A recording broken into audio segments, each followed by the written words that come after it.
Bonjour et bienvenue pour ce nouveau numéro de Tendance de Fonds et j'ai le plaisir de retrouver aujourd'hui sur le plateau Jean-Michel Icre, directeur général de Vatel Capital. Bonjour Jean-Michel. Bonjour Laurent.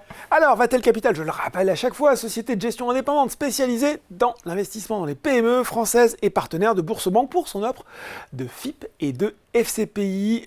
Jean-Michel, c'est notre rendez-vous traditionnel de l'année. On va parler des produits Vatel et on est ensemble aujourd'hui pour évoquer le très connu fonds d'investissement de proximité. C'est un FIP Qualisté Capital, c'est la 17e édition de ce FIP de Vatel qui investit dans le tissu économique corse et c'est toujours bien de rappeler la philosophie d'investissement de ce fonds.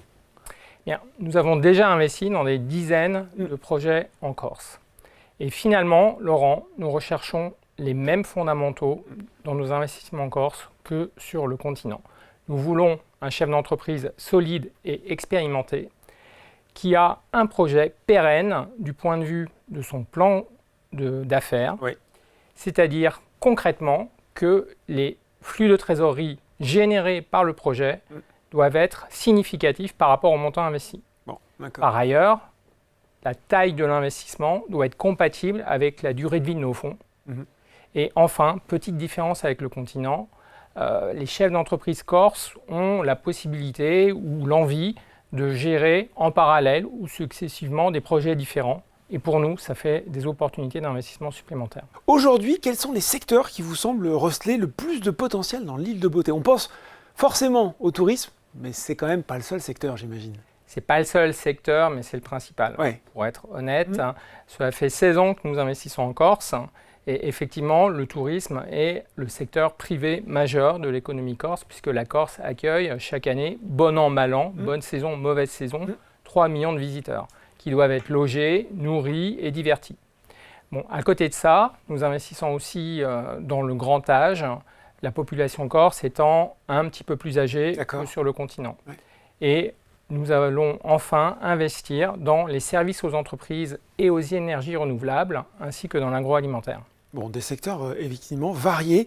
Quand je vous écoute, je me dis que ce fonds, c'est aussi finalement un moyen direct, efficace de soutenir l'économie réelle de l'île de Beauté. Complètement, à plusieurs titres en vrai. D'une part, nos investissements créent de l'emploi ou aident à maintenir de l'emploi dans une région insulaire où la mobilité géographique est naturellement plus difficile. Par ailleurs, nous contribuons à financer des actifs qui enrichissent le patrimoine économique de la Corse, la plupart d'entre eux vont exister pendant des dizaines d'années, bien au-delà de la date d'échéance de nos fonds. Et au fil des années, par exemple, nous avons financé des EHPAD, des résidences seniors, une centrale solaire, des petits hôtels familiaux qui ont été rénovés et agrandis et qui auraient peut-être périclité si nous n'avions pas été là. Voilà, une action sur le long terme de soutien à l'économie corse. Bien sûr, il faut aussi qu'on évoque l'intérêt fiscal. Avec cet argument massu, je le dis à chaque fois, le plus fort taux de réduction pour ce type de produit, il a été maintenu, ce taux de réduction à 30% sur l'impôt sur le revenu, alors que pour les FCPI, on aura l'occasion d'en reparler dans une autre vidéo, ça a été ramené à 18% au 1er janvier dernier. Est-ce que c'est un argument, un atout supplémentaire pour le fonds d'investissement de proximité, selon vous? Oui, complètement. 30%, ça fait 12 points d'écart par rapport au fonds qui est investi sur le continent, alors que l'économie corse est quand même fortement soutenue par les pouvoirs publics et que les PME corses, de par leur insularité, subissent une concurrence moins féroce que celle du continent. Bien sûr, les entrepreneurs corses peuvent aussi échouer, donc l'investissement n'est pas garanti. Et ce risque de perte en capital est la contrepartie de ce très bel avantage fiscal. Ouais, on rappelle aussi peut-être qu'il y a une durée de blocage minimum pour ce type de produit pour finir, Jean-Michel? Oui, il y a des contraintes liées au produit. Ouais. D'une part, le montant d'investissement est limité. C'est 12 000 euros maximum pour une personne seule ou 24 000 euros pour un couple soumis à imposition commune. Ouais.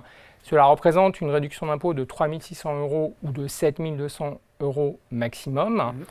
Et en échange de cela, l'investissement est bloqué pendant la durée de vie du produit, qui est de 7 ans, prorogeable 2 fois d'une année supplémentaire sur décision de Vatel Capital. Donc maximum 9 ans, c'est ça? Et donc maximum 9 ans, c'est-à-dire qu'au plus tard, les investisseurs seront remboursés en décembre 2033 Et j'espère qu'entre-temps, ils auront passé de nombreux étés en Corse. Et voilà, qu'ils aillent voir le fruit de leurs investissements dans ce FIP Qualisté, bien connu de Vatel Capital. Merci beaucoup Jean-Michel pour ces explications. Merci Laurent.